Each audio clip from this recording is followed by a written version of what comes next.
ایک بار پھر آپ کو خوش آمدید کہتے ہیں. ہم اپنے پلیٹ فارم سے کوشش کرتے ہیں کہ ان بیماریوں کا ان کنڈیشنز کا ذکر کریں جو کہ عام گھروں میں ہو جاتی ہے, لوگوں کو اس کے بارے میں اویئرنیس نہیں ہوتی, تو ہماری یہ کوشش رہتی ہے ہم لوگوں میں اویئرنیس پھیلائیں. ایسی ہی ایک کنڈیشن ہو جاتی ہے گٹھیا. یہ دراصل جوڑوں کے درد سے متعلق ایک بیماری کا نام ہے.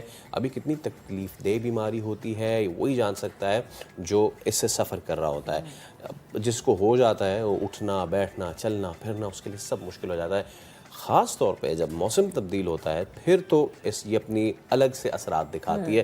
سردیوں کا موسم جو ہے گٹھیا کا مریضوں کے لیے سمجھا آتا ہے کہ بڑی آزمائش والا موسم ہے. اب کیا کیا جائے جی اس کے لیے, کیسے ہو جاتی ہے یہ, اور اگر کسی کو ہو جائے, بہت سارے مجھے لوگوں نے کہا ہے کہ اس کی ریورسل بیک نہیں ہے. اچھا یس, چلیں یہ ہم جانیں گے. ڈاکٹر امبرین فرحان ہمارے ساتھ اسٹوڈیوز میں موجود ہے. السلام علیکم ڈاکٹر صاحبہ, کیسے ہیں آپ؟ جی السلام علیکم. اچھا ڈاکٹر صاحبہ مجھے بتائیں, ہم بیماریوں کا ذکر کرتے ہیں جو اسپیشلی جوڑوں سے ریلیٹ بیماری ہوتی ہے نا, میں سب سے پہلے ایج کا اس لیے پوچھ رہی ہوں تاکہ بہت سارے لوگ کہتے ہیں نہیں یہ تو ابھی ایج ہی نہیں ہے اس کو کہ اس کو کسی بھی قسم کی جوڑوں کی بیماری ہو.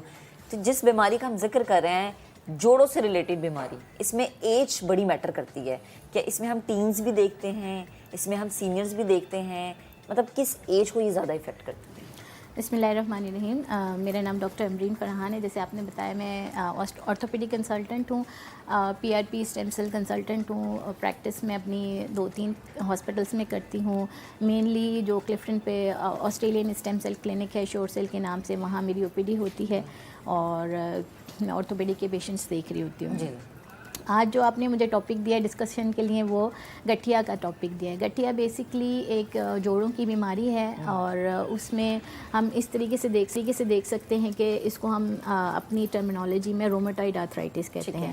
آرتھرائٹس کو بیسکلی اگر ہم اس کو ایکسپلین کرنا چاہیں تو آرتھ بولتے ہیں جوائنٹ کو, آئٹس بولتے ہیں انفلیمیشن کو. تو جوڑوں کی انفلیمیشن از آرتھرائٹس. اب ایک ہوتا ہے آسٹیو آرتھرائٹس. لاسٹ ٹائم جو ہماری ڈسکشن ہوئی تھی وہ آسٹیو آرتھرائٹس پہ ہوئی تھی, جو کہ ایج کے ساتھ ساتھ جوڑ گھسنا شروع ہوتے ہیں تو اس کو ہم آسٹیو آرتھرائٹس کہتے ہیں. زیادہ تر یہ نیز میں سارے جوائنٹس انوالو ہوتے ہیں اس میں.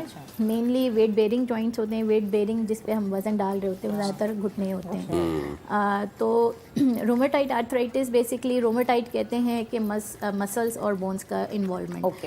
تو رومیٹائڈ آرتھرائٹس یعنی کہ ایسی آرتھرائٹس جس میں زیادہ تر مسلس بھی انوالوڈ ہیں, جوائنٹس بھی انوالوڈ ہیں. ٹھیک ہے, تو رومیٹائڈ آرتھرائٹس میں بیسکلی مڈل ایج کی خواتین زیادہ انوالو ہوتی ہیں. جیسے آپ نے پوچھا کس ایج میں ہوتا ہے, تو 35 سے لے کے 50 کی ایج میں زیادہ کامن ہے اور خواتین میں زیادہ ہے. ٹھیک ہے, 1-3 کا ریشیو ہے. اگر 3 خواتین ہیں تو ایک مرد کو بھی ہو سکتا ہے آرتھرائٹس.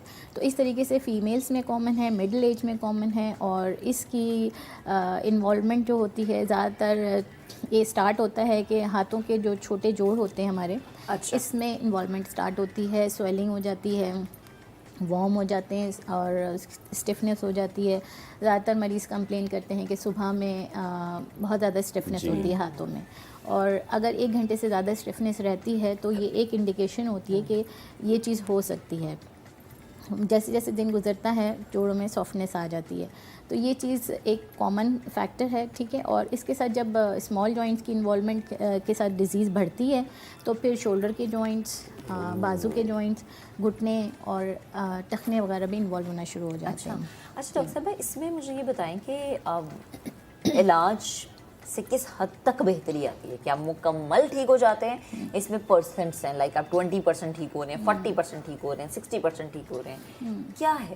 دیکھیں بیسکلی اگر ہم نے علاج کے اوپر بات کرنی ہے تو پہلے ہمیں ڈیزیز کے بارے میں پتہ ہونا چاہیے کہ ڈیزیز ہے اس کی کیا. سٹیجز ہوتی ہیں. جی, ڈیزیز ہے کیا. ڈیزیز بیسکلی یہ کچھ جینیٹک فیکٹرز بھی ہیں, کچھ ایسی جینس ہیں جس میں یہ زیادہ کامن ہے, اور وہ جینس والے حضرات خواتین اگر انوائرمنٹس میں کچھ ایسے پارٹیکلز ہوتے ہیں ان کو ایکسپوز ہوتے ہیں تو پھر کیا ہوتا ہے کہ ہماری باڈی کے اندر جو ہمارا مدافعتی نظام ہے, امیون سسٹم ہے, اس میں ریئیکشن شروع ہو جاتا ہے. اچھا, اب ہمارے مدافعتی نظام کو سمجھنے کے لیے بیسکلی ہمیں پتہ ہونا چاہیے کہ ہمارا مدافعتی نظام کیسے کام کرتا ہے. جیسے کہ ہماری آرمی ہوتی ہے, اگر ہماری آرمی بارڈرز پر ہے, باہر سے کوئی بھی فورن بندہ اندر انٹر ہوتا ہے تو ہماری آرمی ایکٹیویٹ ہو جاتی ہے. ٹھیک ہے, پانی والی بھی اور ایئر فورس والی بھی اور وہ بھی, تو اس سے پھر اس کو کل کر کے